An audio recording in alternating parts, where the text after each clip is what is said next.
everybody, grab your Bible and pencil and a journal and maybe even a cup of coffee and join in on the conversation. But first, I would like for you to write this down. Exodus 2, verses 11 through 15. Now it came about in those days that when Moses had grown up, that he went out to his brethren and looked on their hard labors. And he saw an Egyptian beating a Hebrew, one of his brethren. So he looked this way and that, and when he saw that there was no one around, he struck down the Egyptian and hid him in the sand. He went out the next day, and behold, 2 Hebrews were fighting with each other. And he said to the offender, "Why are you striking your companion?" But he said, "Who made you a prince or a judge over us? Are you intending to kill me as you killed the Egyptian?" Then Moses was afraid and said, "Surely this matter has become known." When Pharaoh heard of this matter, he tried to kill Moses. But Moses fled from the presence of Pharaoh and settled in the land of Midian, and he sat down by a well. Hey everyone, welcome to Write This Down with Dot Bowen. My name is Cara. I am Dot's daughter, and every week we sit down together and we talk through truth and scripture, and we are talking about Moses in this episode.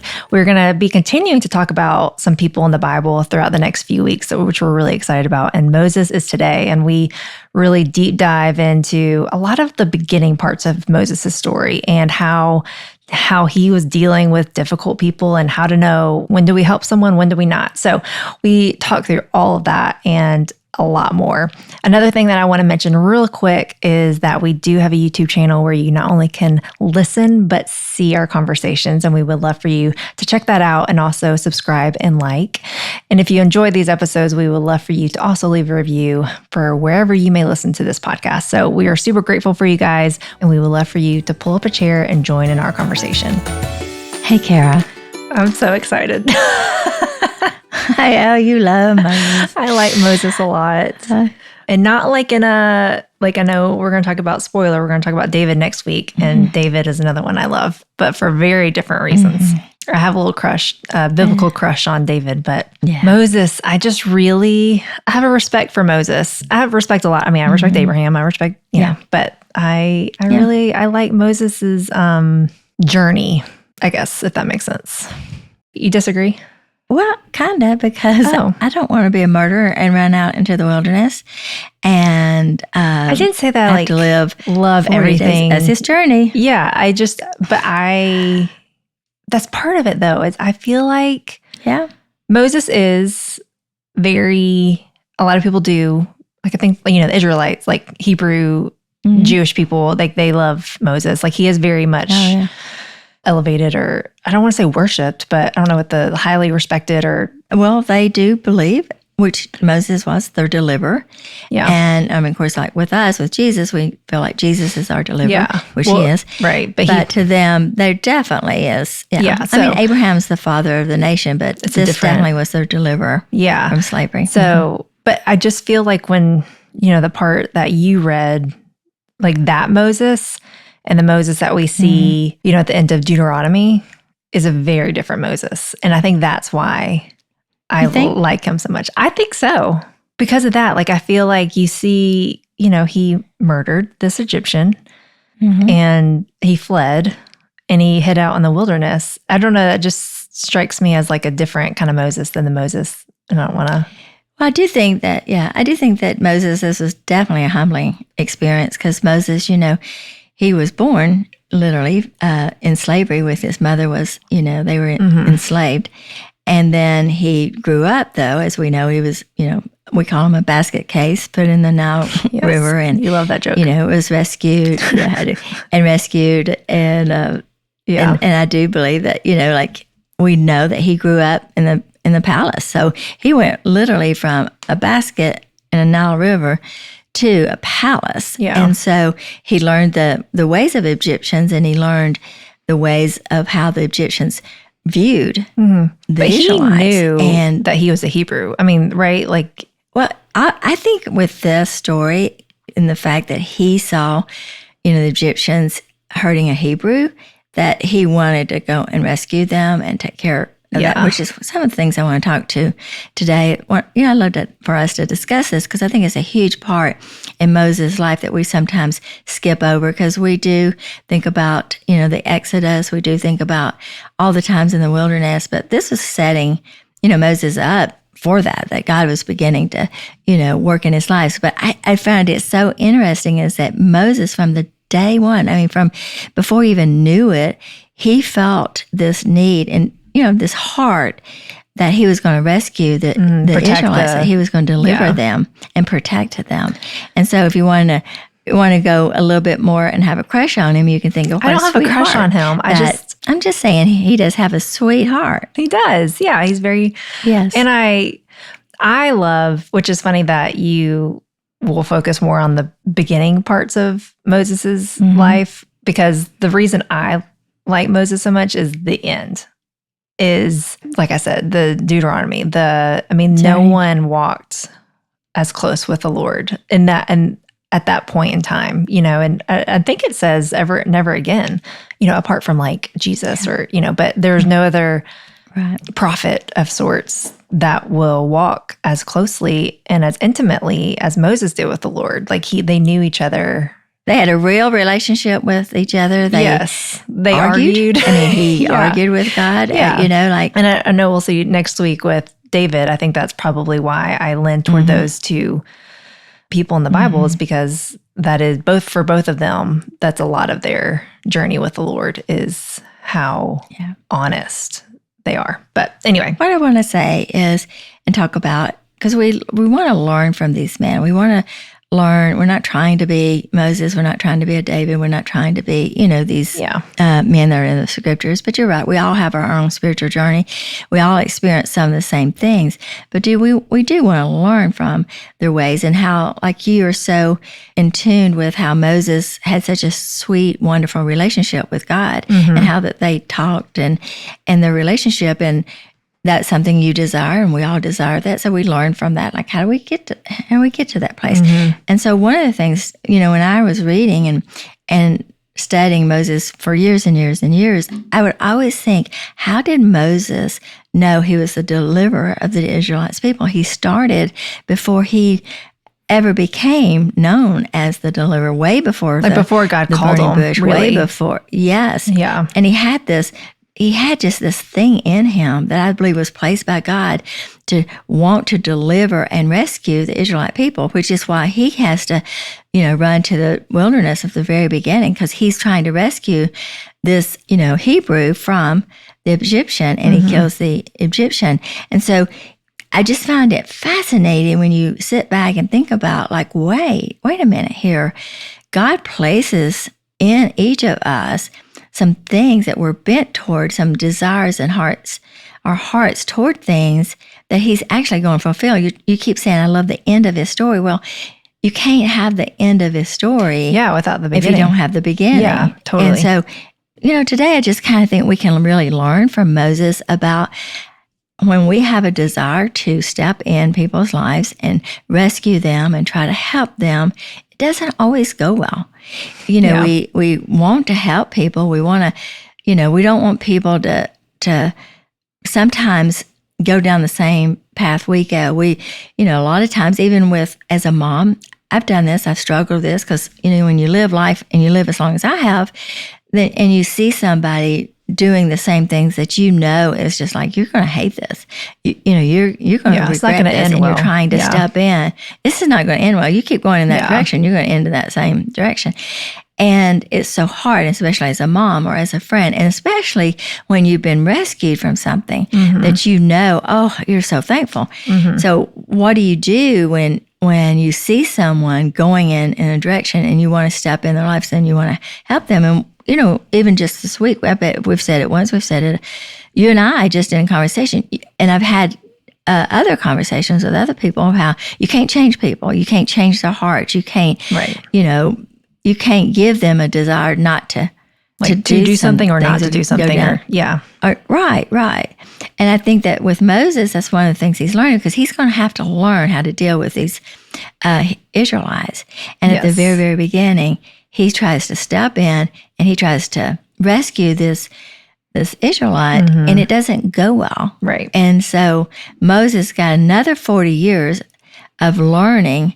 Now what do I do? And there's this thing in him. There was this call. There was this place in Moses' life that God had put on him from birth to want to deliver and rescue these people. And so when you have this deep desire, what do you do? How do you control it well enough to not push it on other people? I get what you're saying. It's like you can interject into someone's life as much as, they let you, but at the end of the day, that it's their decision. It's their, like they may not, and it may not be received, or they may continue to do it, or they may say thanks, but no thanks, whatever. But I also think if there's something that your heart is bent toward, like if there's, if you're like, I just have a heart for foster care, or I have a heart toward, women who've been in these situations, or I have a heart for helping, men who want to be entrepreneurs and don't know where to start, or who knows, like, a lot of times that is from the Lord, and how it's not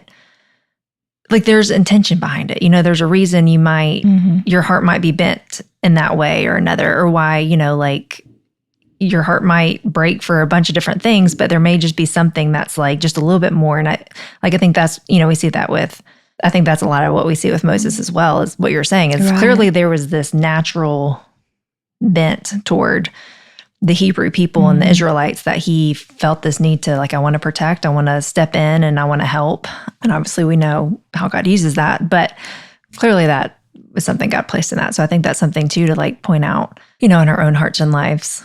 I feel like it's very, very powerful in the very beginning of this that we slip over in the fact that it is the Hebrews that are fighting, and it's the Hebrews that are kind of irritated with Moses, but it was the Hebrew that Moses was trying to protect. It wasn't the Egyptians saying, are you going to do this? So often, even as Christians, we fight, or we don't want someone that's another Christian to step in our lives and to preach to us. As often, we say that, like, you don't over spiritualize these things, and don't.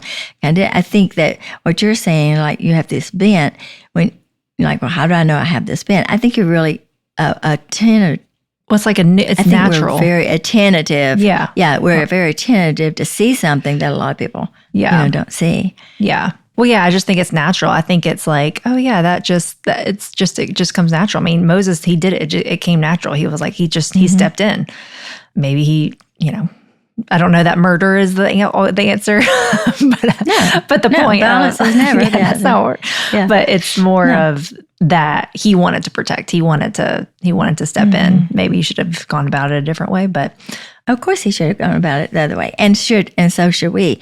And I think that that's one of the things that we can learn is that, sometimes even though it's a good thing, even though Moses really meant well, he wanted to protect the Israelites, and he, wanted to step into this, to this fight.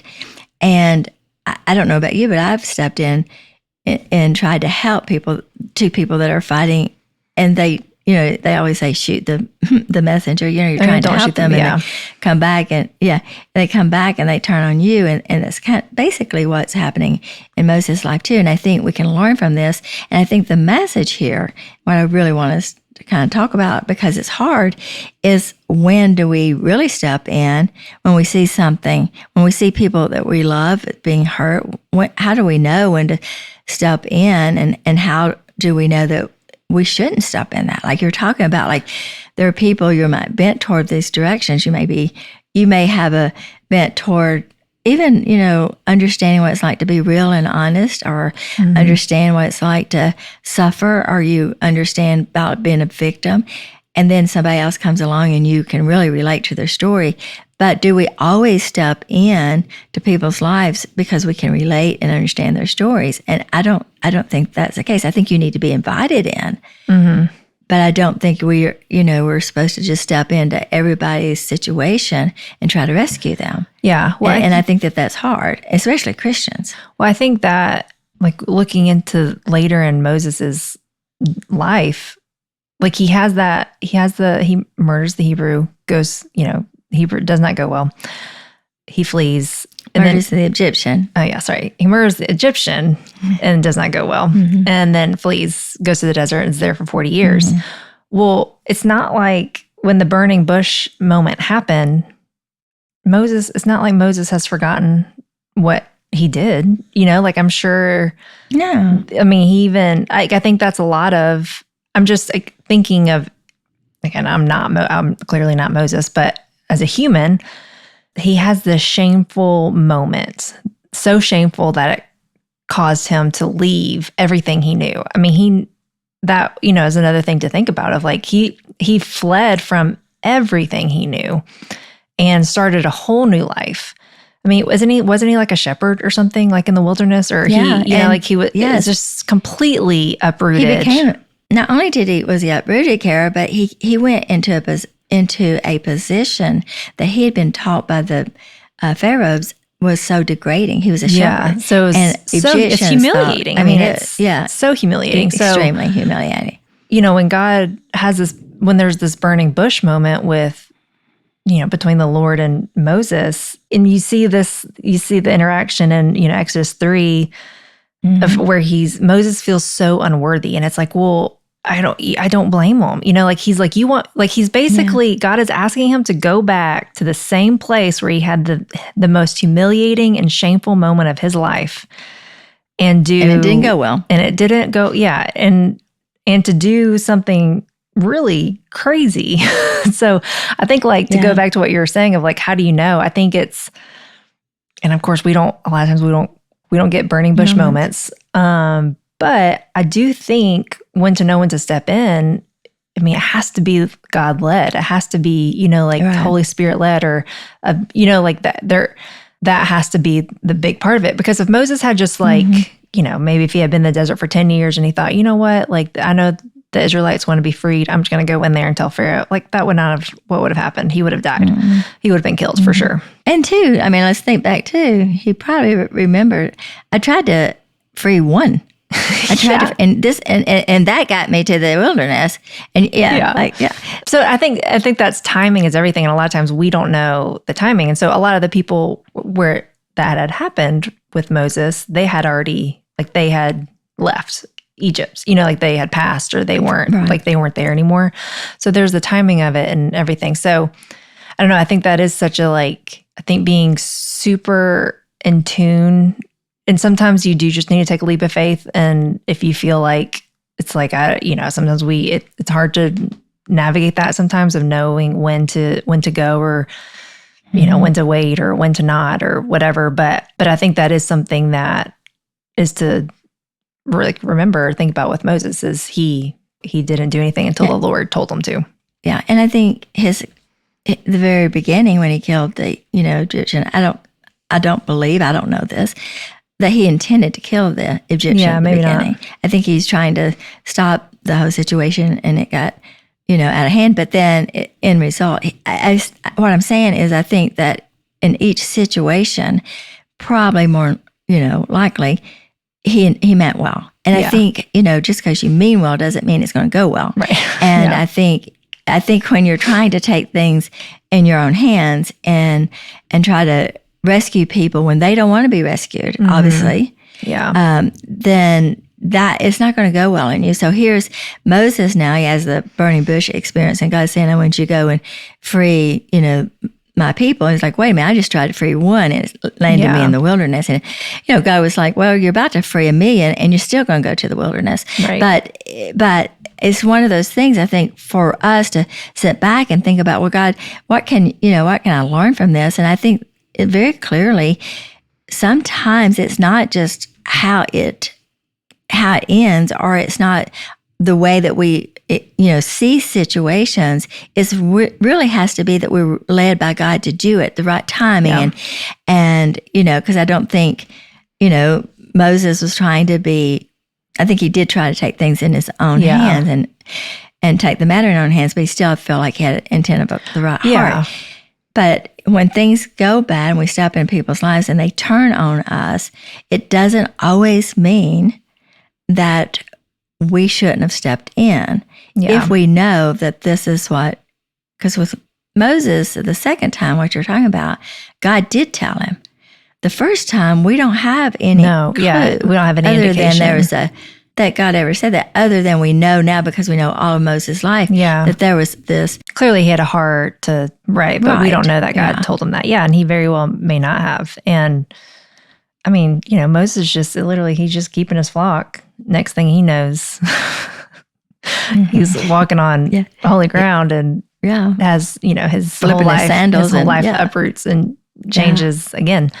But that's a good point. Like he didn't, we don't want to read into scripture, but we don't have any indication that there's no indication told him to step into that situation. Right. Yeah. And so that, I think, is one of the key principles, is that when we see people that are hurting, we see they're in our lives. These Israelites were, where Moses was growing up, and they're around us, and we see that we can help.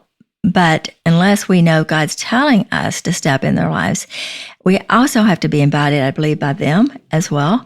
But I think that we have to really know that this is who God is telling us to go in and invite us into their lives. We can know the truth, and we can know the right words to say, and we can know from our experiences what to tell somebody, like, listen, if you continue in this situation, or if you continue in this relationship, or if you continue doing these things that you're now doing, we may know by experience this is going to lead, to addiction. This may lead to stronghold. This may lead to regret or shame. We may know that by experience because we might have done that and experienced that ourselves. But just because we know some people that are going in that direction doesn't always mean that it is for us to step in and try to take matters in our own hands and try to rescue these people. Sometimes we have to wait. Sometimes we have to wait until they fall on their face, and then they invite us, into their lives.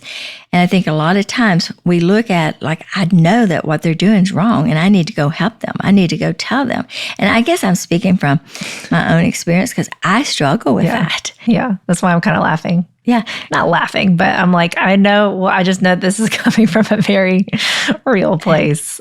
Or you're preaching to the choir. Really, I can tell. Yes, I'm teaching from experience that you can't just, even though you might know the truth, the truth's not going to set them free if they're not applied, or if they ask you to do it. It might set you free, but it may not. It's not going to set them free unless they have to apply and accept the truth. And you can't. Well, I think that's all of Moses that's his whole life. I mean, that's the Israelites in the desert. I mean, how many? And I think that, I don't know why Moses had such a vulnerable and intimate relationship with the Lord. Like, I don't know what caused that. Obviously, we don't know.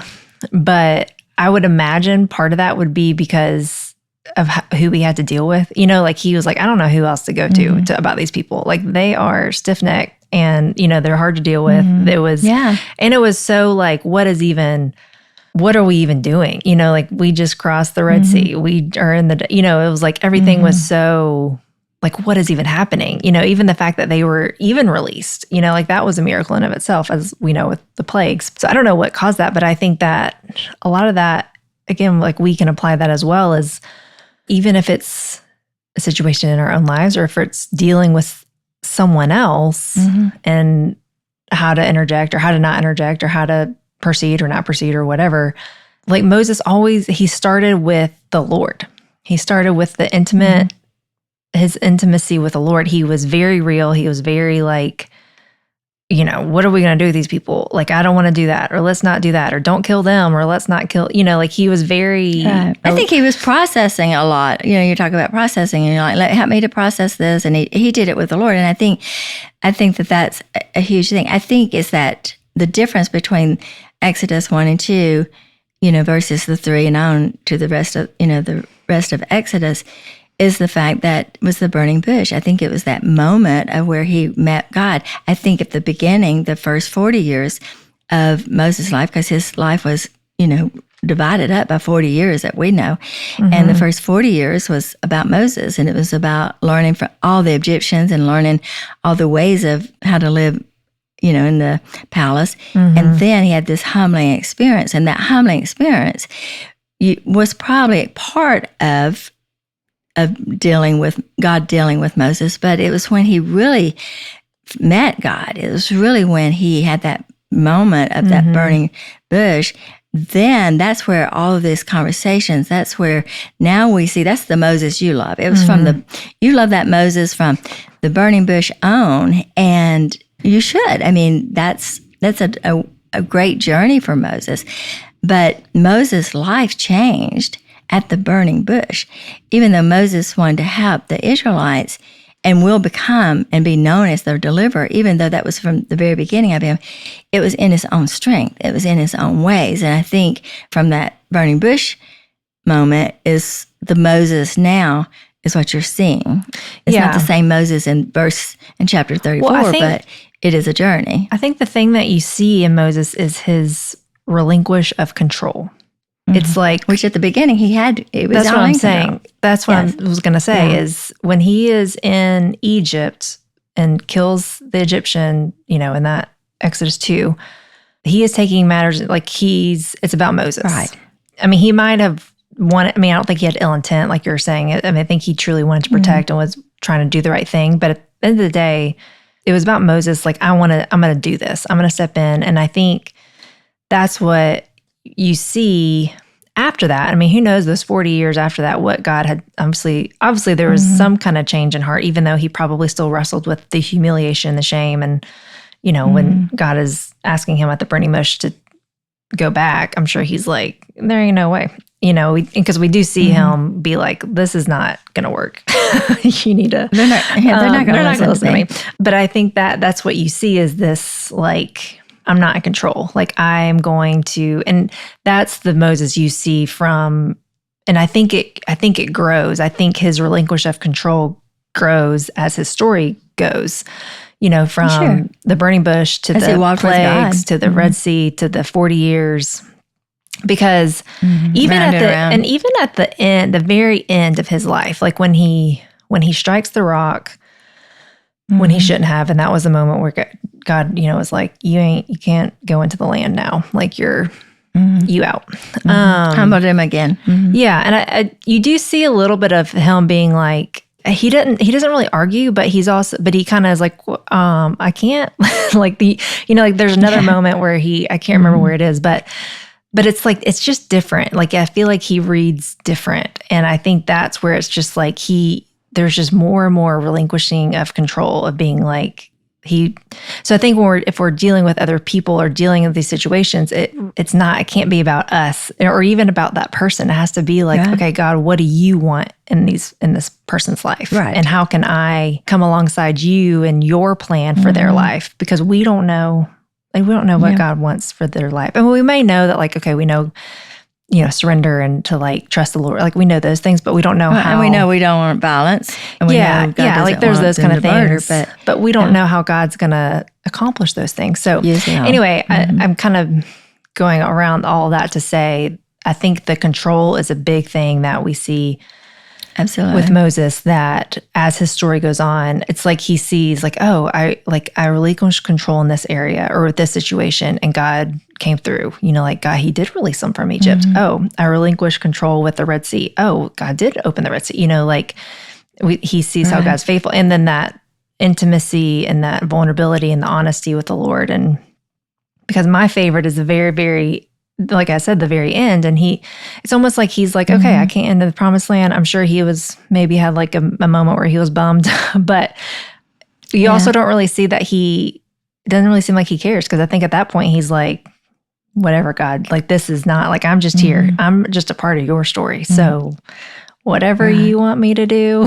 Because he says at the end, if you don't go with me, I'm not going to go. You remember when he's sitting at the rock. But I think that what we want to learn is that, and what you're saying. And I just love him. Can you tell? I just like love talking about him. You do. Yeah.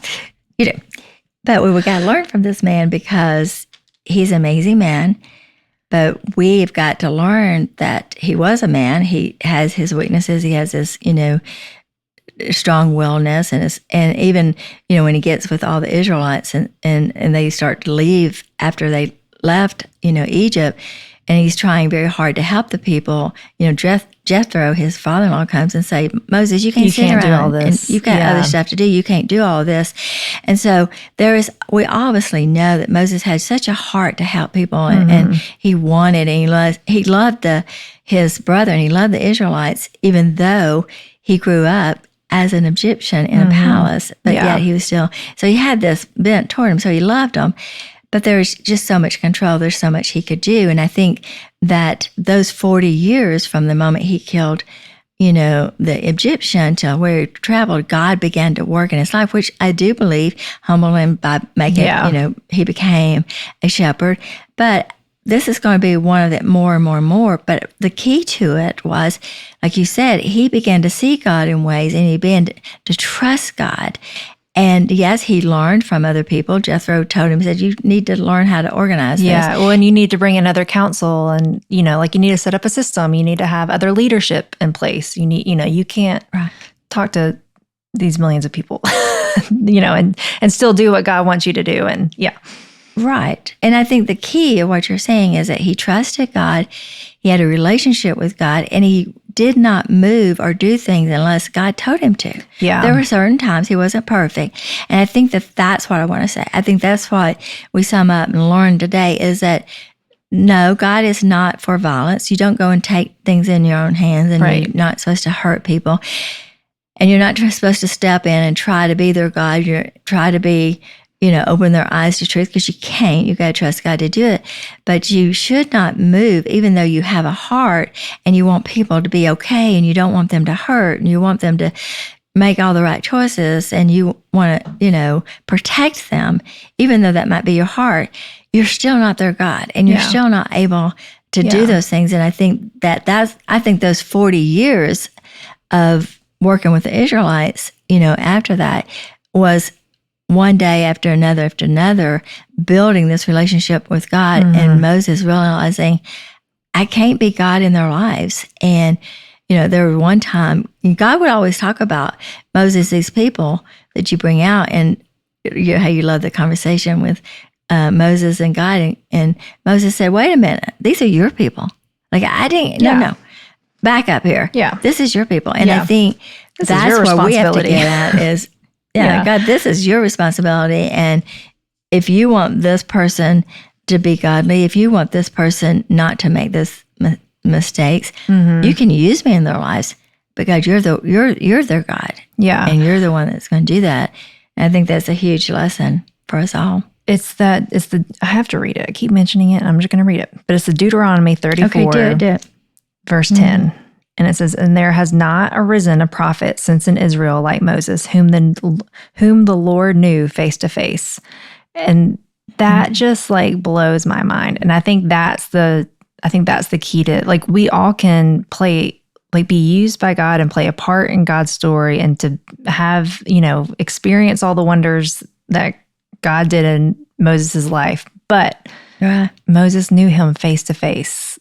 In this such an intimate way. And even just how the Lord showed him the land. That was so, I just love his relationship with the Lord. That's what it boils down to. And I think you can think about all the things that he did, all the wonders, but I think he experienced those wonders because of the intimacy he had with the Lord, because of his prayer life, because of he constantly seeked the Lord. He was, and again, yes, he was not perfect. He threw the 10 Commandments down and broke them. So, because he got mad, and he was, but it was his relationship, and I think that's why he got to experience all he did, and because he trusted the Lord, and he was like, it didn't go well the first when I put it in my own hands. So let's try it your way, God, because. Yeah. And I think that's what brings the intimacy. I think the intimacy comes when we finally realize we're not God. I think humbling ourselves and realizing we need a God. We're not God. I think we're not God. We can't be God in other people's lives. We can't be God in our own lives. We got to trust in. I think his journey, you say you love his journey, but his journey, it was hard. Yeah. Yeah, I don't love it. What I love about it is the realness of it. Yeah, I'm not I would love to be in the wilderness for 40 years and deal with grumpy people. That sounds miserable. I would hate. Yeah, it wasn't a good life. No. But God used all that to humble Moses so that Moses would reach out and seek God. And that's where that relationship began. That's where that intimacy began. Yeah. Is when Moses would go and seek God and go and, talk with God and have communication, but dependent upon God to do the wonders and do the miracles and take care of the people. And I think that's what we need to, is that we need to trust God to take care of the people that God puts in our lives, and for us to know when we're supposed to know our role in people's lives, and to step back and say, God, these are your people. Why? It's like, let them be God of fill in the blank, fill in their name. Whoever. Yeah. Thanks for listening. I'm so glad that you could be a part of our conversation.